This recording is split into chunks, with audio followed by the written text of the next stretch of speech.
Deltarune, the next crazy leap from Undertale's creator Toby Fox. It's just as character and story driven as ever, maybe even more so, as we witness Ralsei and Susie's character development in every single aspect of the game, from the well-written dialogue to the combat itself with its new party system. With that said, while this new party system has the potential to be quite deep and engaging, the battle system's act mechanic doesn't quite know what to do with it. The act options that enemies provide tend to limit themselves to virtually a single option. While this defect isn't quite engaging enough to warrant anything other than a shallow, tedious system, there are moments where the character-driven system truly shines as incredibly written and thoughtful that also translates well into gameplay.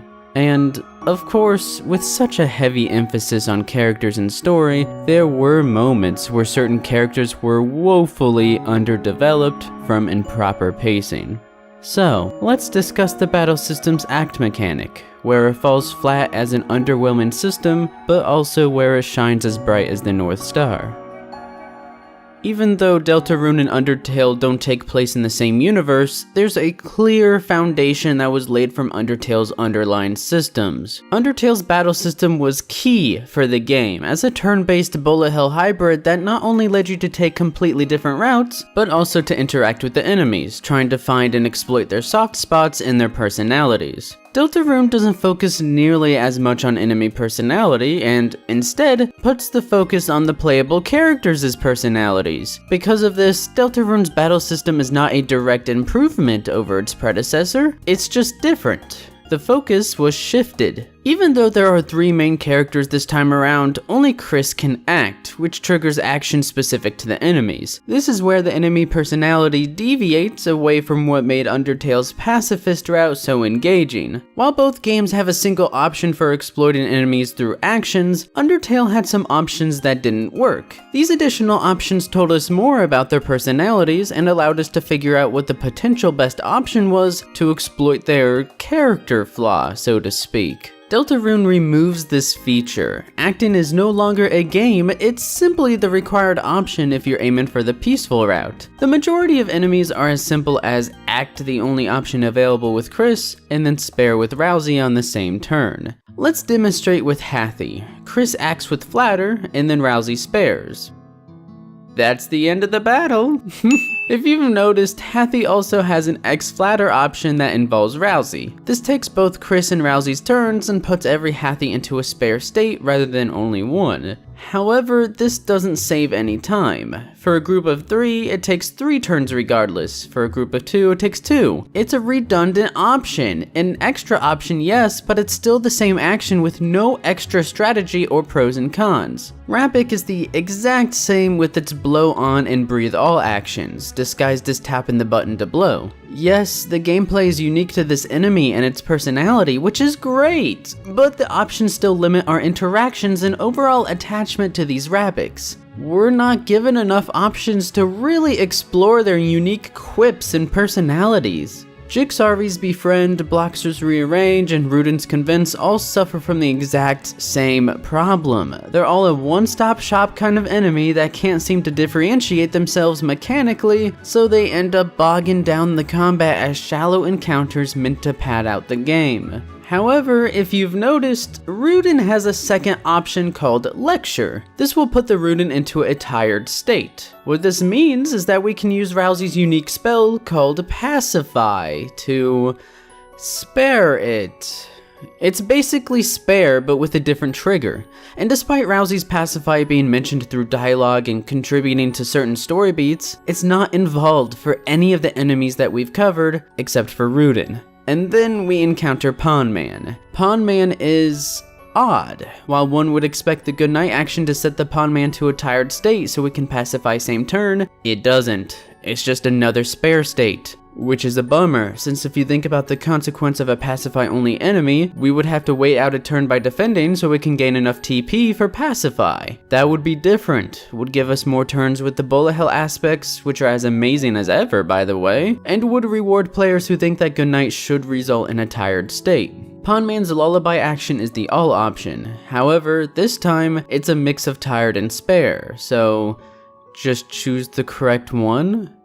I will say the existence of TP and needing 16% for Pacify does bring some depth to Pacify as a second option. Weirdly enough, this depth is done away with when we encounter a Rudin Ranger. It's the same as a Rudin, but swap the spare and Pacify options. If you choose to set them to a tired state, you can just defend as Susie to gain that 16% needed for Ralsei's Pacify, and boom, same exact application as spare, all in the very first turn. And it's not like we're using strategy with Susie for this. Sure, she can act, but it's an attack, so it's useless for our purposes. Speaking of attacking, that's it for the enemies, but there's still one other Pacify application: fighting. Choosing the fight option will also tire enemies, but only if they're low on health and you're risking losing out on the peaceful route, so I wouldn't consider it an option really. If you are looking to roll down the fighting route, then there's no reason to Pacify since it costs TP and isn't any faster than finishing them off. So yeah, Deltarune has a long way to go if this extra Pacify system is meant to differentiate itself, to have any weight or significance on its own, outside of character dialogue. During battles, the best option is almost always to choose the single act option and then choose spare with Ralsei so an enemy can be knocked out in a single turn.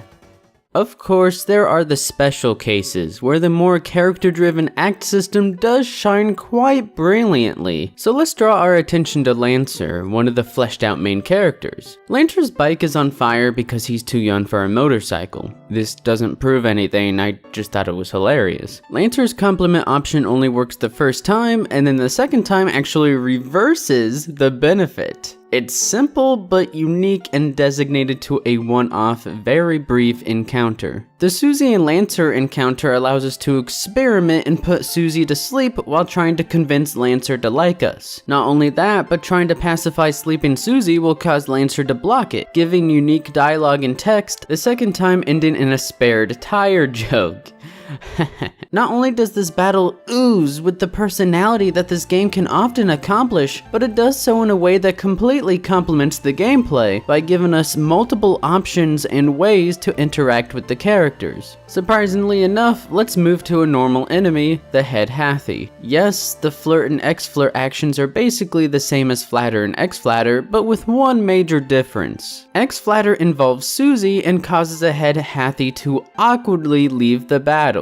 The second time, Susie will involve Ralsei to the same effect, and the third time she just straight says, "No way, Jose," and then Chris is successful, so we can clean sweep with spares on the next turn. This option changed each time we chose it because of how well written and developed these characters were. Not only that, but causing a Hathi to leave the battle is a different outcome that is worth the cost of 2 characters' turns. Another unique encounter is the C round, which was used solely to introduce Susie's new auto attack mechanic. The second encounter was with K round, where not only was Susie causing it to heal and increase its attack, but the 2 bow options invested in Ralsei's gameplay. While deep bow is the most effective option, bow frees Ralsei's turn for a heal if need be, at the cost of lengthening the battle. Both Susie's auto attack and Ralsei's wildcard nature were utilized to their fullest. Even more, to reduce redundancy, the second encounter with K round had Susie throwing Ralsei at its crown instead. She's no longer restricted to an auto attack, but her option is still contextualized and requires some skill. Of course, this would overstay its welcome if there were repeat encounters.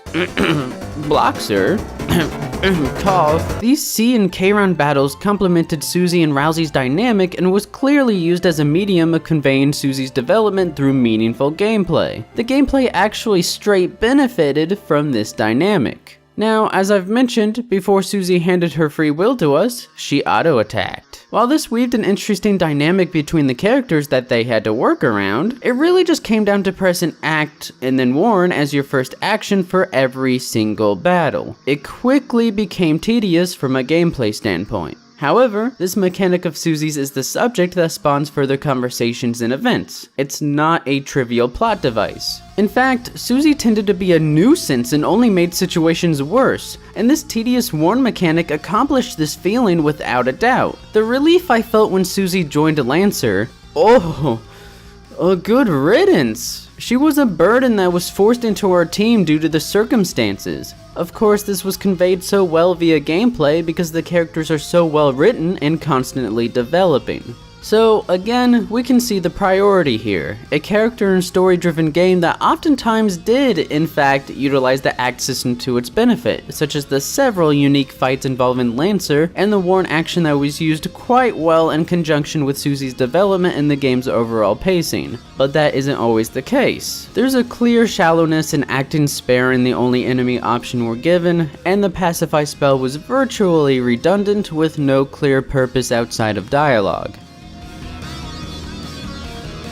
With such a focus on the story and characters, pacing often becomes a concern. Susie's pacing, and Deltarune's pacing in general for that matter, was top-notch, well written, and well executed. Despite this, however, there were a few pretty awfully paced characters and situations, namely Clover, Rule's Card, and the Three Kings. Clover was a strange three-headed beast, each had its own different personality, cheerful, mean, and timid. They handed us hints for the puzzle since the solution was vandalized. You would think that would be the end of it, but no, we're pushed straight into a battle against them for some reason. Even if the encounter was justified, the battle itself is just straight memorization of a past NPC's comments, rather than some sort of hint-based dialogue that would be more personality-driven and involved. So based on the memorization, we must talk boys, talk trees, and talk sports to spare Clover. However, if we talk to Clover 3 times, regardless of topic, they feel tired. Meaning whether you memorize or guess, it takes exactly 3 turns to win, so what's the point? You either win mindlessly or win mindlessly. Clover is just a forgettable, shallow gimmick. The next rushed character is Rule's Card, the Duke of Puzzles. Talking to him in the shop is entertaining and the shop theme is fantastic, but his development comprised a couple worn out, unclever, easy jokes disguised as puzzles, and his involvement in vandalizing a couple puzzles here or there during the game came across as damage control rather than as part of his personality that we only acquired a taste of. When he summons the K round for the second round, I don't remember that moment because of him. I remember that moment because the K round's legs are so gosh darn hot. I want him so bad. I remember that moment because of the new twist on the K-Round battle that portrayed Susie's character quite well, on top of the notable introduction to the fight despite the repeat enemy. I don't even know much about Rule's Card or his relationship to the kingdom and the royalty outside of his concise shop dialogue. Witnessing him materialize to throw joke puzzles at us was quite brief and again so overdone, and he leaves right after the K-Round battle, so what was the point of his character? To be clear, he'd be fine as a shop owner that gave out additional information like Sham did earlier. It's the fact that Rule's Card tries to be a real character but isn't fleshed out that really throws him under the rug.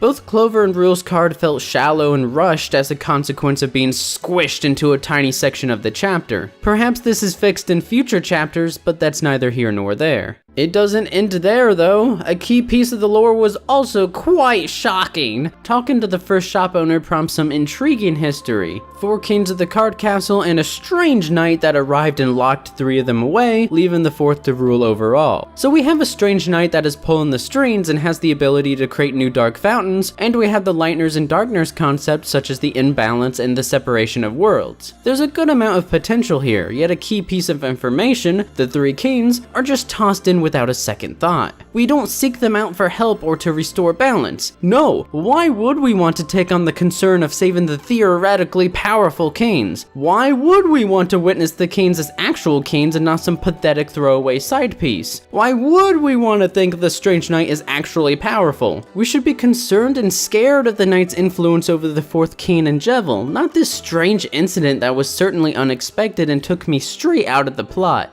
The card castle in general felt a bit underwhelming, and I'd be willing to bet much of that is due to the 3 kings and Rule's Card. Maybe involve Rule's Card in more rooms like this one to help build up his character and help us draw more connections to the life of this castle, cause the 3 musketeers here sure didn't help with that.